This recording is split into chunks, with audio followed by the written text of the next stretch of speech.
kepada membincangkan makna Wahabi, mungkin elok kalau kita itu clearkan beberapa salah faham berkaitan dengan pegangan Wahabi, iaitu ada sebahagian umat Islam memahami istilah Wahabi dengan kefahaman yang singkat dan tidak tepat. Sebagai contoh, ada yang mendakwa Wahabi ini adalah orang-orang Islam yang kalau dia sembahyang subuh dia tak baca kunut.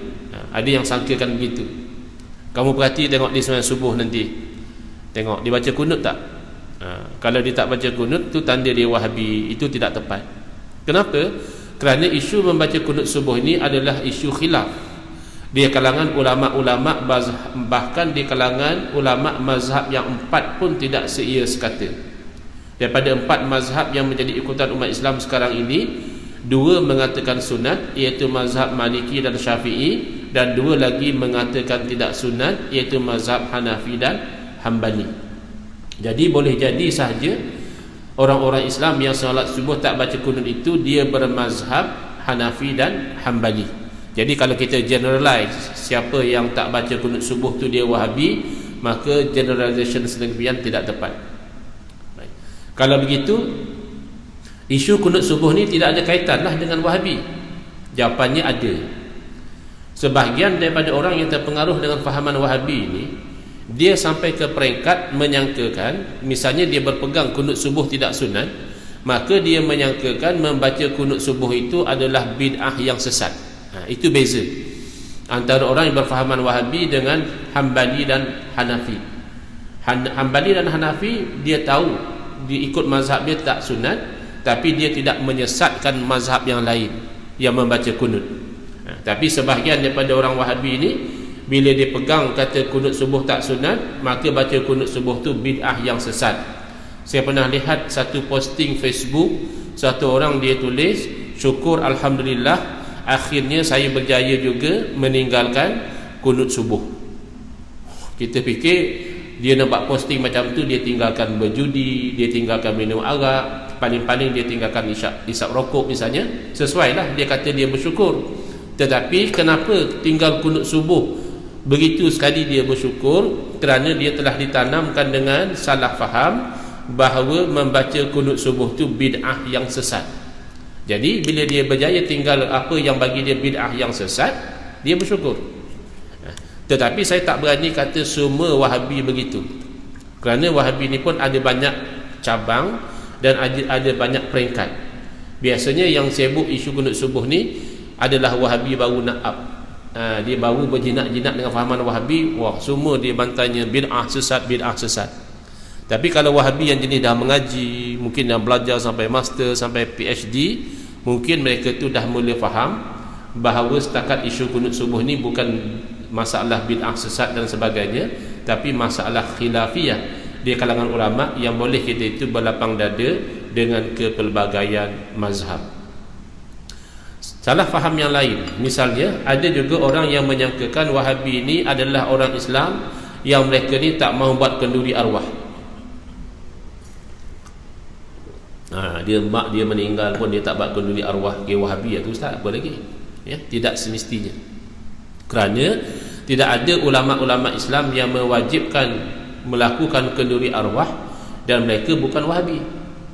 Bahkan kalau kita lihat ke dalam mazhab kita sendiri, mazhab al-Imam Asy-Syafi'i rahimahullah ta'ala, ulama-ulama mazhab Syafi'i ada yang menegaskan bahawa hukumnya makruh kalau kita itu berkumpul di rumah si mati dengan tujuan nak membesarkan urusan kematian.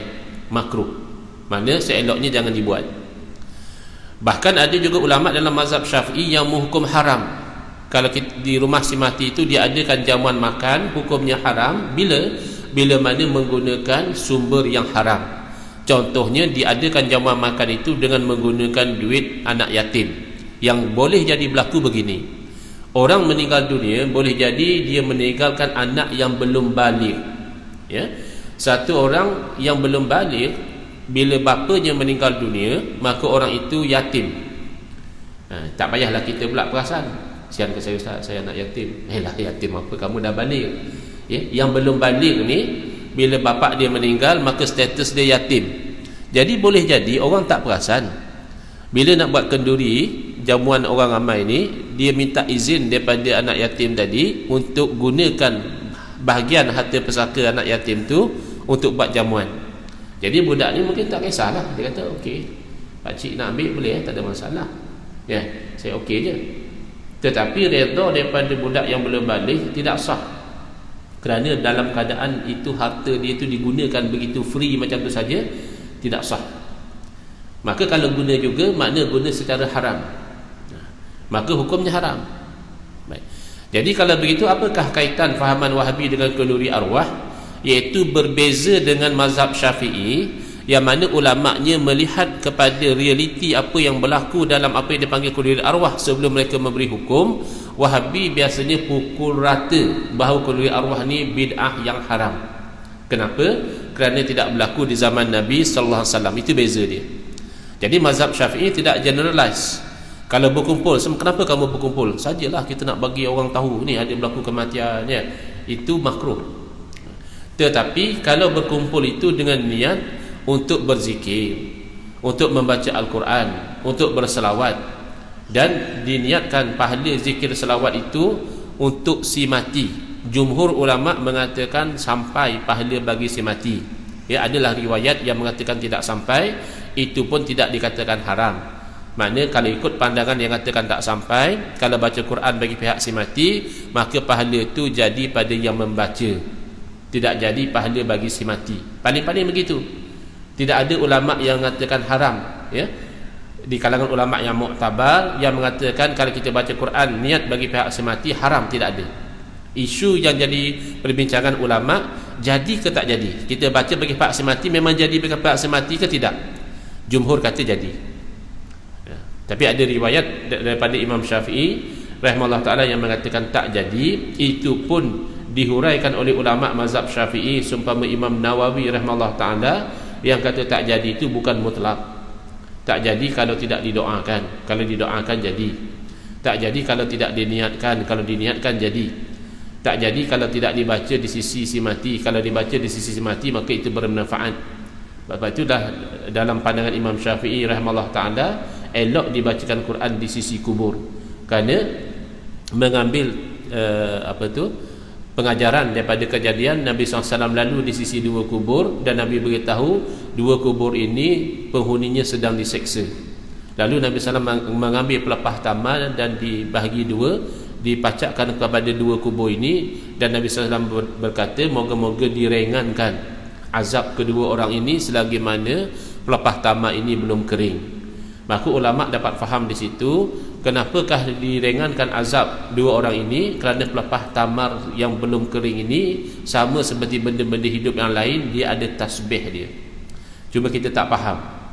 Jadi kalaulah tasbih satu benda seumpama pelepah tamar boleh membantu memberi kebaikan, meringankan azab orang yang telah meninggal dunia, maka tentulah lebih aula kalau tasbih anak Adam.